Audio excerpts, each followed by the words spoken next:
Hello बच्चों, let's read the question. The question is the scientific principle involves in production of ultra high magnetic field is ultra high magnetic field produce करने के लिए कौन सा principal involve होता है, ये हमें बताना है। तो देखिए, इस क्वेश्चन को सॉल्व करने के लिए सबसे पहले तो मुझे ये पता होना चाहिए कि अल्ट्रा हाई मैग्नेटिक फील्ड जो है वो क्या होता है। अल्ट्रा हाई का मतलब है बहुत ही बड़ा मैग्नेटिक फील्ड अगर मुझे प्रोड्यूस करना है, जनरेट करना है, तो उसके लिए मुझे क्या करना पड़ेगा। तो उसके लिए सबसे पहले तो मुझे पता होना चाहिए मैग्नेटिक फील्ड की बेसिक चीजें। जब हम मैग्नेटिक फील्ड की बात करते हैं तो मैग्नेटिक फील्ड मेरा एक वेक्टर फील्ड होता है जिसमें मैग्नीट्यूड के साथ साथ डायरेक्शन की भी जरूरत होती है। ठीक है, और ये मैग्नेटिक फील्ड प्रोड्यूस होता है बिकॉज ऑफ मूविंग चार्ज। ठीक है, अगर चार्ज स्टेबल है तब तो इलेक्ट्रिक फील्ड जनरेट होता है, और अगर चार्ज मूव कर रहा है तो मूविंग चार्ज की वजह से क्या होती है, करंट फ्लो होती है, और उस करंट की वजह से क्या प्रोड्यूस होता है, मैग्नेटिक फील्ड प्रोड्यूस होता है। और उस मैग्नेटिक फील्ड में अगर हम किसी ऑब्जेक्ट को रखते हैं तो उस पर क्या लगता है, मैग्नेटिक फोर्स लगता है। ठीक है, ये बेसिक कॉन्सेप्ट होता है मैग्नेटिक फील्ड का। अब हम बात कर रहे हैं अल्ट्रा हाई मैग्नेटिक फील्ड की। तो अल्ट्रा हाई मैग्नेटिक फील्ड में क्या होता है, वो मैग्नेटिक फील्ड जो बहुत ज्यादा हाई होता है। तो जब हम परमानेंट मैग्नेट्स की बात करते हैं, जब हम बात करते हैं परमानेंट मैग्नेट की, तो परमानेंट मैग्नेट की वजह से जो मैग्नेटिक फील्ड जनरेट होता है वो होता है 2 टेस्ला के बराबर। 2 टेस्ला का मतलब होता है 10,000 गाउस के बराबर। और या मैं कह सकती हूँ ये 50,000 टाइम्स ज्यादा होता है, 50,000 टाइम्स मोर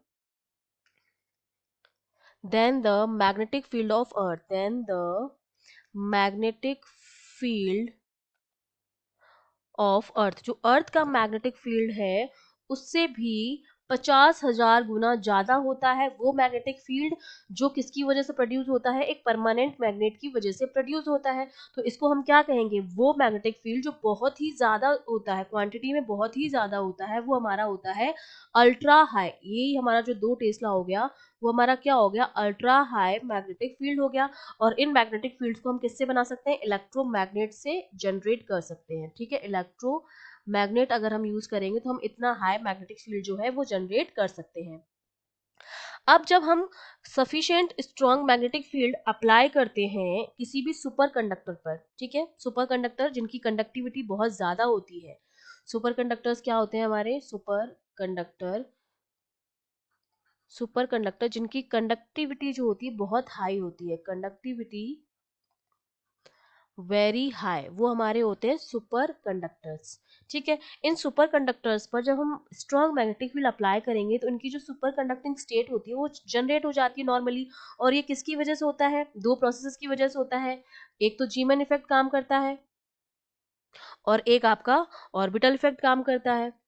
ठीक है, जीमन इफेक्ट में तो क्या होता है कि जब पेयर इलेक्ट्रॉन जो होते हैं अगर वो स्पिन सिंगलेट है, मतलब स्पिन ट्रिपलेट नहीं है, स्पिन सिंगलेट है, तो उसकी वजह से होता है जीमन इफेक्ट, वो उनको सेपरेट करता है। और दूसरा होता है ऑर्बिटल इफेक्ट जिसमें वर्टिसीज जो होती हैं वो सेमीकंडक्टर तक रीच करती हैं और एनर्जी गेन करती हैं due to the formation of paired electron is lost.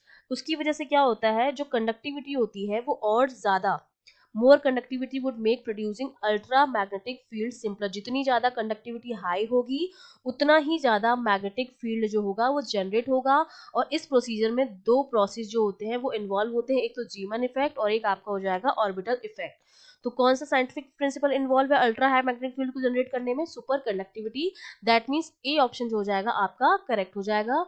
तो डिजिटल लॉजिक आपका गलत हो जाएगा। लॉ ऑफ थर्मोडायनेमिक्स तो बताता है हीट के ट्रांसफर को। ठीक है, बेसिकली इसमें 4 प्रोसेस होते हैं जिसमें आइसोबेरिक, आइसोकोरिक, आइसोथर्मल या उसकी बात करते हैं तो उसका मैग्नेटिक फील्ड से लेना देना नहीं है। और फोटो इलेक्ट्रिक इफेक्ट जो है वो बताता है कि अगर हम फोटोन्स की बम्बार्डमेंट करते हैं तो इलेक्ट्रॉन जो होते हैं उस मेटल सरफेस से क्या करते हैं, इमिट करते हैं। ठीक है, तो इसमें हमारा ए ऑप्शन जो हो जाएगा वो करेक्ट हो जाएगा। I hope you understood well, all the best.